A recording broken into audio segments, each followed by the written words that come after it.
এবারে পরের প্রশ্ন, পবিত্র কোরআন ধরার আগে ওযু করাটা কি বাধ্যতামূলক? অনেক মুসলিমই মনে করেন যে ওযু করা বাধ্যতামূলক যখন কোরআন ধরবেন বা কোরআন পাঠ করবেন। বেশিরভাগ মুসলিমই এরকমটা ভেবে থাকে। বিশেষজ্ঞগণের ভেতরে মতভেদ আছে এটা ফরজ কিনা।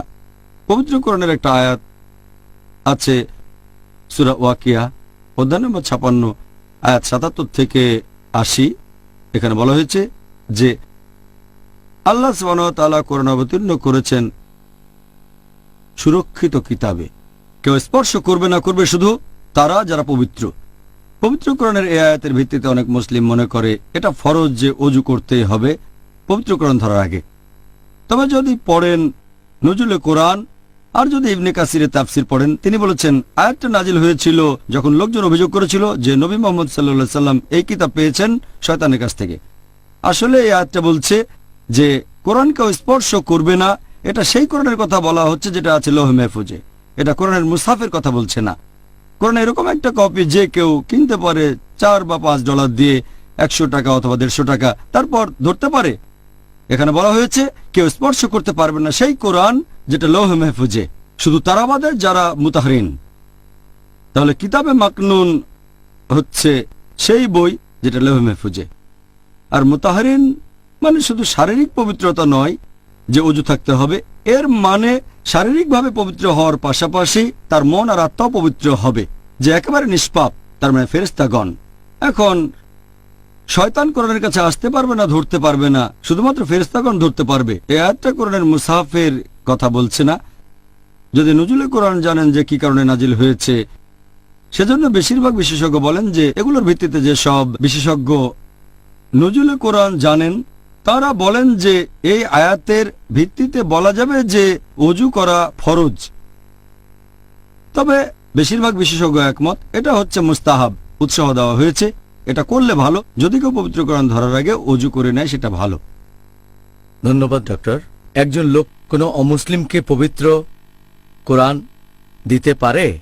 মানে একজন মুসলিম কোনো অমুসলিমকে দিতে পারবে কিনা? বেশিরভাগ মুসলিম মনে করেন পবিত্র কোরআন ধরার আগে ওযু করাটা আবশ্যক। এজন্যই তারা বলেন যে অমুসলিমদের পবিত্র কোরআন দেওয়া যাবে না। একথা আগে বলেছে ওযু করা ফরজ না। আর এছাড়াও কিছু মুসলিম বলে যে ঠিক আছে, কোনো অমুসলিমকে কোরআন দিতে চান আর কোরআন দেবেন না, দেবেন কোরআনের অনুবাদ, হতে পারে ইংরেজি বা ফ্রেঞ্চ বা জার্মান। আমি বলি যদি কেউ এমন করতে চায় আমার কোনো আপত্তি নেই। তবে আমি কোনো অমুসলিমকে অনুবাদের সাথে আরবি করব, কারণ সেই অনুবাদক যে একজন মানুষ, যদি কোনো ভুল করে তাহলে অরিজিনাল টেক্সট দেখ, যাতে সে লোক ভুল না বোঝে যে আল্লাহ তাআলা ভুল করেছেন নাউজুবিল্লাহ। আমি দেব আরবি কোরআন, সাথে অনুবাদও দেব।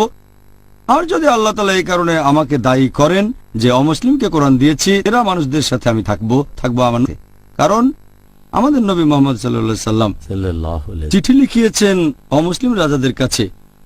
নবী চিঠি পাঠিয়েছেন আবিসিনিয়ার রাজার কাছে, হেরাক্লেসের সম্রাটের কাছে, পার্সিয়ার রাজা, ইয়েমেনের রাজা, মিশরের রাজার কাছে নবী যে চিঠি লিখিয়েছেন সেখানে পবিত্র কোরআনের আয়াতও ছিল। সূরা আলে ইমরান অধ্যায় নম্বর 3 আয়াত 64 বলা হয়েছে, কুল ইয়া আহলাল কিতাব, বলো হে কিতাবীগণ, তাআলাউ ইলা কালিমাতিন সাওয়াইন বাইনা বাইনাকুম, এসো সেই কথায় যা তোমাদের ও আমাদের মধ্যে এক। প্রথম সাদৃশ্য কি?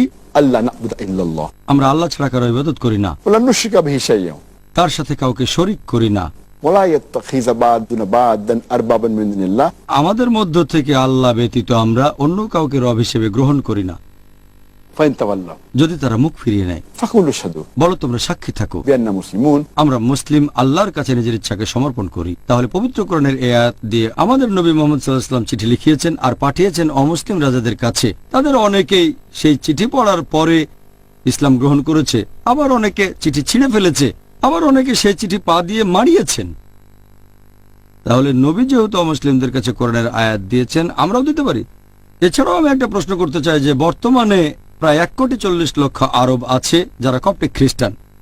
আপনারা এই আরব খ্রিস্টানদের কোরআনের কোন অনুবাদটা দেবেন? তাহলে কি আরবিতেও কোরআনের অনুবাদ করবেন? সবচেয়ে সেরা হচ্ছে আল্লাহ তাআলার বাণী। তাই আমার মতে কোনো সমস্যা নেই, আপনি একজন অমুসলিমকে অনুবাদ সহ আরবি কোরআন দিতে পারেন, এটাই উচিত। ধন্যবাদ ডক্টর।